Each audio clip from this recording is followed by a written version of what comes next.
Try Tea Tuesday! Happy Green Tea Tuesday! Oh my gosh, he's back. For the healthy people. This guy.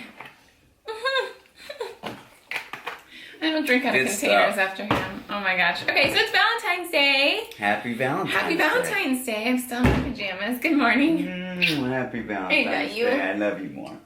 Okay, we're really cheesy. Oh. Sorry, guys. We're really white, too. Please. Just put on lipstick. Yeah. Forgive us for the lighting, but you know, what else?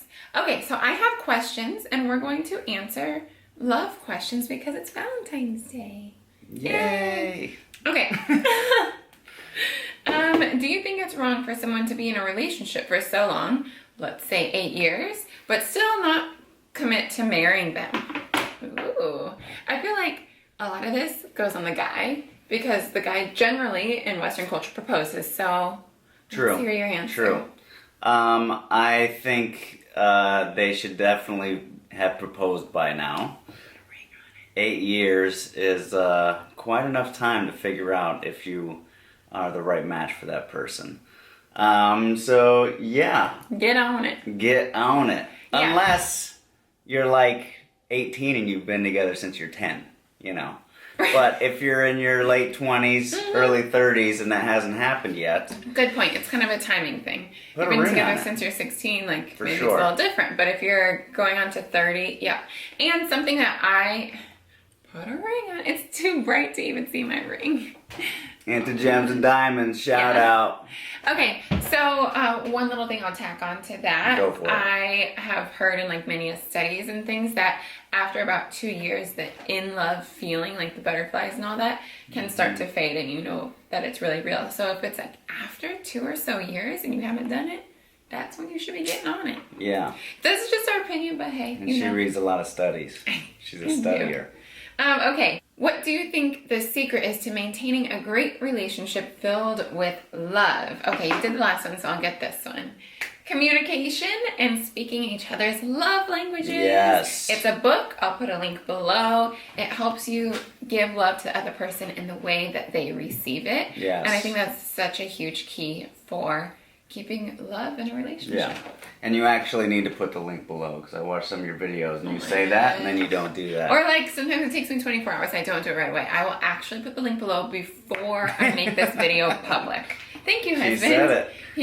He's getting on me, making sure I'm on top of my YouTube. Yes, absolutely, I agree. Communication, obviously trust, huge, which goes along with communication. If you have a strong communication together, then that falls into place.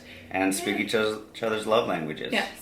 I mean, not trying to be sexist against men or anything, but I feel like often men are not the best at communicating, and that was something that I really appreciated about you when we met, is that you were very great at communicating, and it was never like I have to check in kind of thing. It was like, we love each other, we care about each other, so we want to know, like, how are you doing? How's your day? I miss you. Like, we communicate because we love each other, not because we have to.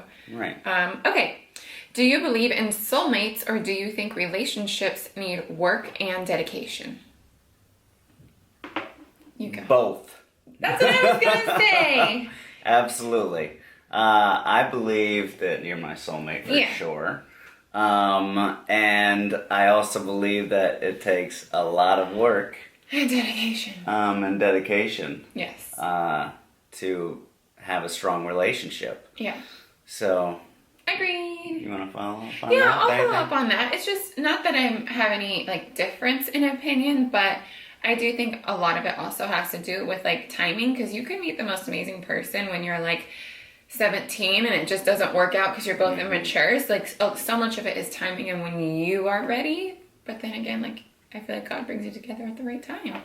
Okay, next question, because we are low on battery. Okay, because I could go next, more into that. we're low on battery. Take it back. Okay, we're stopping now. Okay. Was it very hard for you to keep your relationship a secret during your reign as Miss USA? What was the hardest part of juggling title and relationships besides the distance? I didn't keep it a secret. No, you did not. I had it all over the Miss USA Instagram, all over my Instagram. She sang it from the mountaintops. I did, but it's of because New York City. Yeah, because like I wanted to be a Miss USA that was completely open. So I was open with like my adventures as Miss USA. I was open with my relationship. I was open with my faith. I wanted people to connect to the real me and not like this like picture perfect person. So yeah, I was just me. And that helped me a lot, because I know obviously some people would and do that. And a lot of people and do. I would have understood if she did do that, but it made me feel so special too that you were not wanting to hide our relationship. Yeah, okay, we're low on battery. Let's keep it moving. I'm sorry, I'm always low on battery. I feel like I keep saying that in a lot of my videos. Ridiculous. Okay, what's something specifically good that has come out of a bad relationship? I'll let you start that. I already have an answer. I mean, there's so many things. Every relationship that doesn't end up working out, hopefully you're taking something from that and learning from it and saying, I'm going to learn and grow from this. This is what I definitely don't want in a relationship and a significant other. These are things that didn't work, and you set standards or you set goals for your next relationship to have certain things that maybe your other relationship didn't. Yeah, he's so wise. I would say the exact same thing, and I felt like towards like before I met Daniel, God was being like very specific, and I was learning so much from relationships that didn't work out. So like you grow and you learn, just like you said, and there were good and bad things. I wasn't surrounded by like super strong Christian men growing up, so like even a relationship that didn't work out, that someone was like not afraid to put their hands up in church and worship, but they just weren't the right person for me. I was like, oh, that's a good thing. Like that's one thing I want in my future husband, but I don't want everything else, or whatever it was. So I learned good and bad from past relationships, and like you just kind of collect like, okay, this is what I don't want. Okay, this is what I do want, and until you find the right person. And no one's perfect. Obviously, there were things that I did wrong in other relationships too, or that I wanted to change in myself. So obviously, look to yourself first. Totally, that's a good point to make. You also definitely learn like, shoot, that pro wasn't good. I'm not going to do that next time. Like I shouldn't call 10 times a day, every day if he's not answering. Not that I ever did that or anything. He does it as we're married. Yes. But he's a good communicator, so it works out. That's true. Okay, we are 8 minutes in. We're going to get 2 more questions if the camera doesn't turn on. Yay! Cheers to Chai Tea Tuesday! Cheers to Green Tea Tuesdays for the healthy people. Cheers. Cheers. Happy Valentine's Day, guys. Thanks for watching. Make sure to give the video a thumbs up and subscribe and all that good stuff. Leave comments on what you think, what you don't think. Should there be rules for a boyfriend-girlfriend not having close friends of the opposite sex? Ooh, I think Daniel would love to answer this one. Yeah. Big time. Daniel has strong opinions on this. I do have very strong opinions. So, no one can be very close, and we're done. All right. Okay, guys, so Daniel had to go to work, but I just wanted to wrap up kind of what he was saying. The question was about like exes or people you've dated in the past and still having contact with them when you are currently in a relationship. And Daniel, like I said, has such a strong opinion. He feels like there should be no contact whatsoever with exes, and I had never like really been like that in a relationship before. If I was dating someone new and my ex texts me like, hey, I see that you're in a relationship, I hope you're happy, like all is well, I would be like, thanks so much, I am. Probably won't be getting back to you too much anymore because obviously I'm in a new relationship, but I would at least respond. And I personally like dated some people before and then was friends with them after, but Daniel's opinion, and I hope I'm expressing it right, is that there should be no contact whatsoever. And although I didn't necessarily agree with that in the beginning of our relationship, I respected him as like the man and the leader in the relationship, and respected his opinion and went along with that. So for a simple example, when there was someone that I was formerly, like 5 or 6 years before I met Daniel, in a relationship with, that saw mine and Daniel's photos on social media and was like, said the same thing I said before, hey, I see you in a relationship, just want to let you know I'm really happy for you, like hope all is well. And I just simply wanted to text back, thank you so much, like won't be texting you anymore, but thank you and I am very happy. But Daniel decided against that, and I respected it, and everything has been great.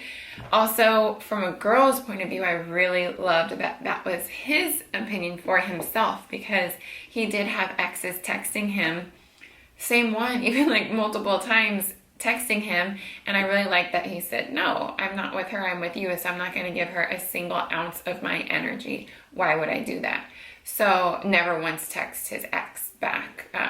So yeah, I think I expressed his opinion pretty clearly. And then also, before I wrap this up, because I don't like to make these videos too long, I wanted to share with you, all of you ladies out there, and I guess this could apply to guys as well, just my personal, like, single Valentine story. Obviously, I'm married and I'm very happy. I'm so blessed to have Daniel as part of my life forever, but it wasn't always like that. So I met Daniel when I was like kind of young. I was 23 when we met, and I was kind of like a relationship person before that. So I was in a 4-year relationship out of high school, from high school and out of that, from when I was in high school to out of high school. And then I was in another year-long relationship, and I dated a guy or two for, 5-6 months. So even though it wasn't like official, there was like dating for a significant amount of time. So I, between high school and 23 years old, didn't really have that many like alone Valentine's Day. Even if I was like kind of dating someone, we're like, well, we don't want to be alone, so let's go to Valentine's Day dinner together. So I never really had an alone Valentine's Day until the Valentine's Day before I met Daniel.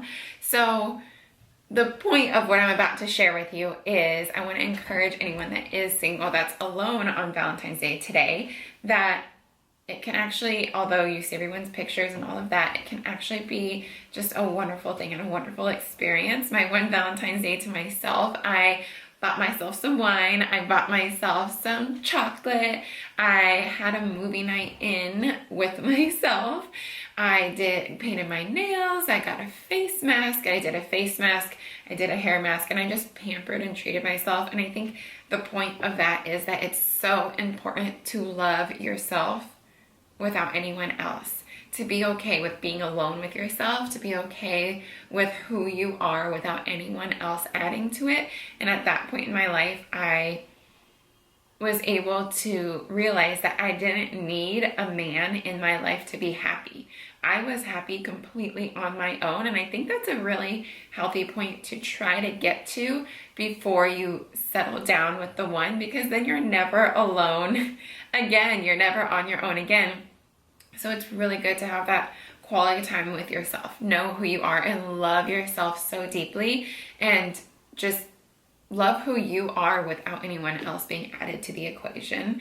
So I hope that makes sense. I hope I'm not like rambling, but I just wanted to share that with you guys, because I know for me it was kind of hard to be alone, but I kind of changed my mindset and just decided that I wanted to be happy with who I was and give myself a happy Valentine's Day evening and not need a man to satisfy my joy or anything like that. So there you go. I feel like I should have had a more profound end to that, but that's the end of Chai Tea Tuesday, and I already kind of ended it, but then our video cut out. So yeah, Daniel is not here. He's at work, if I didn't already say that. So happy Chai Tea Tuesday, guys. Happy Valentine's Day. I love you all. Thank you so much for tuning in. Oh, and before we leave, look at all these pretty flowers Daniel got me. My favorite flower is a carnation, and Daniel got me so many flowers that we had to put them in 2 vases, and like some of them broke off as we were stuffing them in. But yay! And I'll put them in prettier vases later and watch them bloom and grow. But yeah, he got me 100 carnations, my favorite flower, for Valentine's Day. Also, when you do find a man, don't settle for less.